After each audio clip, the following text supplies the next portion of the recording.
Today, the topic of discussion is on basic concept of refrigeration and air conditioning, that is Module 2, Part 4, PEME 601B. Myself, Dr. Suman Das, HOD, Department of Mechanical Engineering of Swami Vivekananda Institute of Science and Technology. So, in this video, we will discuss the cycles with subcooling and superheating, their effect of changes in evaporator pressure and condenser pressure on the performance of a simple VCRS, dye compression and wet compression of refrigerant actual vapor compression cycle. Now, these are the few examples related to that. So, example, that is the problem numerical. A cold storage is to be maintained at -5 degrees centigrade while the surrounding are at 35 degrees centigrade. The heat leakage from the surrounding into the cold storage is estimated to be 29 kilowatt. The actual COP of the refrigeration plant used in one-third that of an ideal plant working between the same temperature.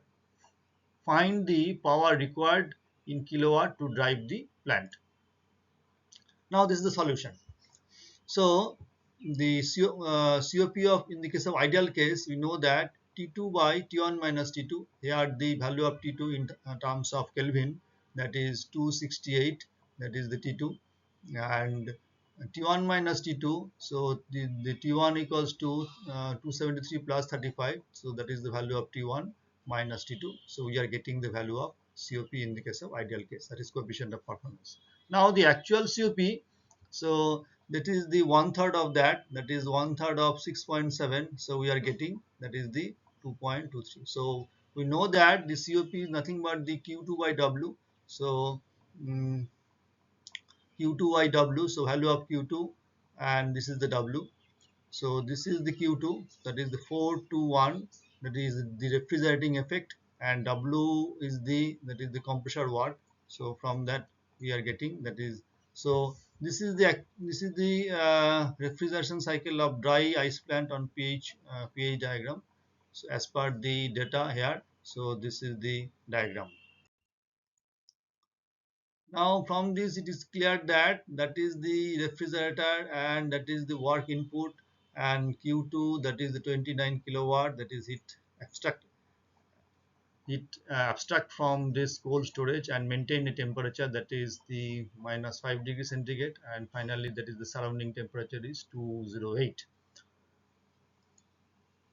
So W is, that is the Q2 by, that is the 2.23, and we are getting the value of W equals to 13 kilowatt. Next problem. So this is the 14.2, that is the example. We are now discussing that example problem. A refrigerator uses R134A as a working fluid and operates on an ideal vapor compression cycle between 0.14 MPa megapascal and 0.8 MPa.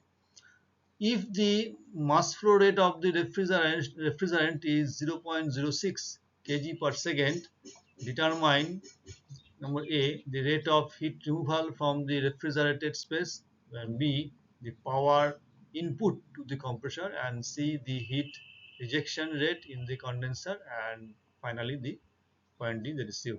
Now the solution. Now this is the values are we are getting from the R134A table. So R134A table, the enthalpies at the states, that is H1, S1, P2, S2, H2, Q2. These are the values we are getting from the R134 chart. So this is also W. So W is nothing but, with the help of this formula we are directly getting the value of WC, that is the compressor work. And this is the Q1, that is the heat rejected. So directly with the value of the formula we are getting, so value of Q1. And this is the COP. So COP is the coefficient of performance. We know that Q2, that is the refrigerating effect. So this is the refrigerating effect divided by WC, that is the compressor work. So the refrigerating effect is equals to that is mass flow rate into, that is the enthalpy difference. So this is the mass flow rate, that is 0.06, and enthalpy difference, that is the enthalpy of the state point 1 and as well as state point 2. It is the enthalpy difference, and we are getting the value of Q2. And Q2 by WC, that is the COP, we are getting from with the help of this simple formula. And the next example problem, that is the 14.3, a simple R12 plant is to develop 5 tons of refrigeration, and the condenser and the evaporator temperature are to be 40 degree and minus 10 degree respectively. Determine A, the refrigerant flow rate in kg per second, B, the volume flow rate handled by the compressor in terms of meter cube per second, and C, the compressor discharge temperature, and D, the pressure ratio, the heat rejected to the condenser in terms of kilowatt, the flash gas percentage after throttling, COP, the power required to drive the compressor, and how does the COP compared with the Carnot refrigeration operating between 40 degree and minus 10 degree centigrade. So this is the solution. Same thing from the table of our refrigerant R12. So these are the values, very simple. So we are getting the P1, that is the saturation pressure at the minus 10 degree centigrade, that is this is the value. So 2.1912 bar. Enthalpy, entropy, and specific volume, this is the H3 enthalpy at state point H3, similarly H4. So all the values we are getting from that refrigerant table. And the capacity of the plant, so that is the 5 into, that is 1400, so 1 ton is equivalent to 1400 kilojoule. So we just multiplied this and we are getting, that is the kilojoule per hour. If the W is the refrigerant plant flow rate, in that case, so we are getting this value. So W into H1 minus H4. So that is the refrigerating effect, H1 minus H4 multiplied by W, that is the mass flow rate. So we are getting this, this is equals to this, and finally we are getting this value. And W is, so this is the value, and finally W is the finally 0.18, that is kilojoule per second. That means per second, that is the refrigerant flow rate is this, that is 0.18 kg per second. Now this is the pH chart. So this is the 1 2 2, that is the compressor part, the 2 2 3, that is condenser part, 3 to 4 the expansion or expansion or throttling, and 4 to 1, that is the evaporator. So this is the actually, that is the refrigerating effect. So at this state point 4, the refrigerant is ready to enter into the evaporator chamber for absorbing the heat, and 4 to 1, that is refrigerating, that is the refrigerating effect. Now the volume flow rate, we know the value of W, so value of W, and this is the specific volume, this is also know. So multiply these two, we are getting the volume flow rate. That means per second, how much volume it is this. So this is 0.0139 meter cube per second. Now compressor discharge temperature, that is 48 degree, that is also we are getting from the chart. Now the pressure ratio, we have to calculate the pressure ratio, in that case P2 by P1. So the difference of the two pressure, so we are getting, that is 4.39, that is the inlet pressure, and this on the discharge pressure, and this is the inlet pressure. So the ratio of the two, we are getting 4.39. Now heat rejected to the condenser, that is W equals to H2 minus H3. So putting the value of W, H2 and H3, that is the enthalpies of the two, and we are getting this value. Similarly, the H3, H4 we are also getting, and the X4, that is the um, dryness fraction. So this is the dryness fraction. So we are getting the dryness fraction, this value. Now plus gas percentage is 30%. So from that COP, that is H1 minus H4 by H2 minus H1. So we know that. So just putting this enthalpy values we are getting, and finally the COP of the refrigerant plant is 4.14. Now power required to drive the compressor, so W is nothing but W is the mass flow rate, and H2 minus H4, that is the power required, that is the enthalpy at, of the compressor after compression, and this is the before compression of the enthalpy. So difference of the two is multiplied by the that is the mass flow rate, and we are getting the value 4.72 kilowatt. Now the COP reversible, so we know that this is the value of COP, and that is the formula T2 by T1 minus T2. So put the value of T2 and T1 minus T2 is the difference, so 5.26. And compressor vapor compression cycle, COP of the Carnot cycle, we also know these two values, and similar we just the ratio of the two we are getting, that is the 0.787. Another problem, a refrigerant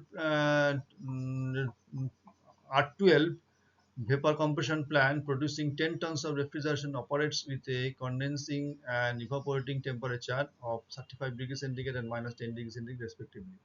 A suction line heat exchanger is used to subcool the saturated liquid leaving the condenser. Saturated vapor leaving the evaporator is superheated in the suction line heat exchanger to the extent that a discharge temperature of 60 degrees centigrade is obtained after isentropic compression.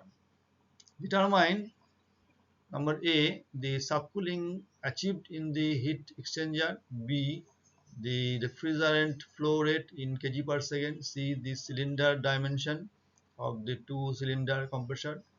If the speed is 900 RPM, stroke to bore ratio 1:1, and the volumetric efficiency is 80%. The COP of the plant, you have to calculate the D, the COP of the plant, E, the power required to drive the compressor in kilowatt. So this is the solution from same thing from pH chart of R12. The property values of the state, that is these are the values H3, H6, V1, specific volume H3 minus H4, so equals to H1 minus H6. So from the property chart we just know these values and just putting these values, and this is the table. So 10 degrees centigrade the subcooling is achieved in the heat exchanger. So refrigerating effect, we know that. So H4 is 6 minus H5. So putting this enthalpy difference, and this is 126 kilojoule per kg. Refrigerant flow rate, that is 10 into that is 1400 divided by 126. So this is the refrigerant flow rate. So volume flow rate, we know the mass flow rate into that specific volume. So multiply these two, and we are getting that in terms of meter cube per hour. So compressor displacement, that is 93 divided by 0.8. So we are getting this value, that is 1.94 meter cube per minute. So if you see the diagram, this is the flow diagram, and in terms of the, this is the equal to pi by 4 discount in, so d is the diameter, stroke length, n, and n is the small is the number of cylinder of the compressor, and this is equivalent to 1.94 meter cube per minute. So finally we are to calculate, we have to know the value of d, that is the board diameter. So board diameter equals to this, and obviously the length should be 11.88 centimeter.